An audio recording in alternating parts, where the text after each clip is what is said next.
ابو داؤد شریف کتاب اللباس میں ایک واقعہ ہے کہ حضرت صلی اللہ علیہ وسلم کی خدمت میں ایک شخص آیا اور اس نے نماز پڑھی اور پڑھنے کے بعد آپ کو آ کے سلام کیا. آپ نے اس کو بھی کہا عائد صلاتک والوضوء جمیعا، تم تو نماز اور وضو دونوں دوبارہ کر کے آؤ. وہ چلا گیا، غریب وضو کر دیا، وضو کرنے کے بعد پھر آیا اور نماز پڑھی. آپ نے اس کو پھر کہا عائد صلاتک والوضوء جمیعا، نماز وضو دوبارہ کر کے آؤ.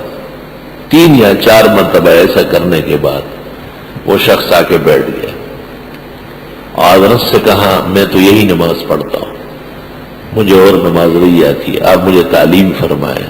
آپ نے فرمایا صلیتا، تم نے نماز پڑھی، ولیکن اسبلت ازارک، لیکن آپ کی شلوار کے پانچے ٹخنوں سے نیچے تھے.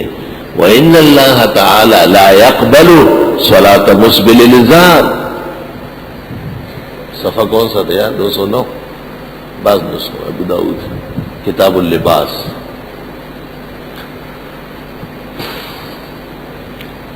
آپ نے فرمایا کہ تم نے نماز تو پڑھی تھی لیکن آپ کے شلوار کے پانچے ٹخنوں سے نیچے تھے، اور اللہ تعالیٰ کسی ایسے مرد کی نماز قبول نہیں فرماتے جس کے پانچے ٹخنوں سے نیچے ہو. مجھے یاد نہیں ہے کہ امت محمدیہ میں کسی نے اس بال الازار کو فرض کے درجے میں یا واجب کے درجے میں کہا ہو. مستحب اور سنت زائدہ کے حکم میں سمجھا جاتا ہے، لیکن پیغمبر نے اسی طرح نماز دوبارہ پڑھوائی، بلکہ وضو بھی کروایا تنبیہ کے لیے تاکہ یہ بھولے نہیں.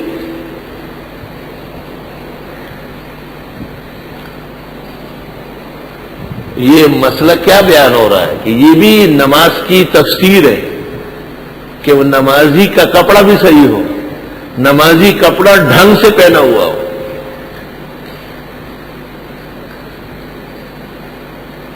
کیونکہ حدیث شریف میں آپ نے صحابی کو پکڑا اور فرمایا یہ جگہ ہے شلوار باندھنے کی، یہاں تک آپ کا پانچا آئے گا. فَإِنْ أَبَيْتَ فَأَسْفِلْ، تھوڑا سا اور نیچے کرو، تھوڑا سا اور. اخیر میں آپ نے کہا لا حق للإزار فی الکعبین فی اسفل الکعب، کوئی حق نہیں کسی مسلمان کو کہ وہ شلوار کے پانچے یا پینٹ پتلون کے پانچے ٹخنوں سے نیچے کرے. لا حق للإزار، کوئی بالکل جواز نہیں.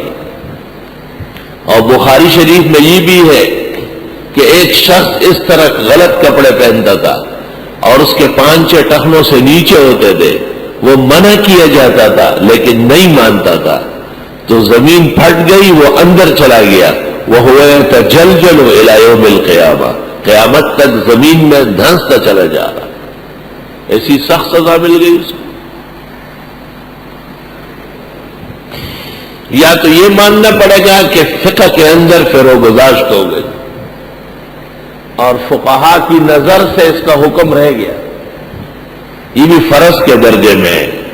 اور اگر یہ مان لے کہ مستحب اور غیر موقت معاملہ ہے تو پھر یہ کہنا پڑے گا کہ عمل ضروری ہے، عمل تو ہونا چاہیے، اور عمل پر عمل کی توجہ اور یاد دہانی کے لیے تنبیہ اور تبیین کل مفروضہ ہے. نبّ علیہ الانور فی الفیض، حضرت امام الاثر مولانا انور شاہ نے لکھا.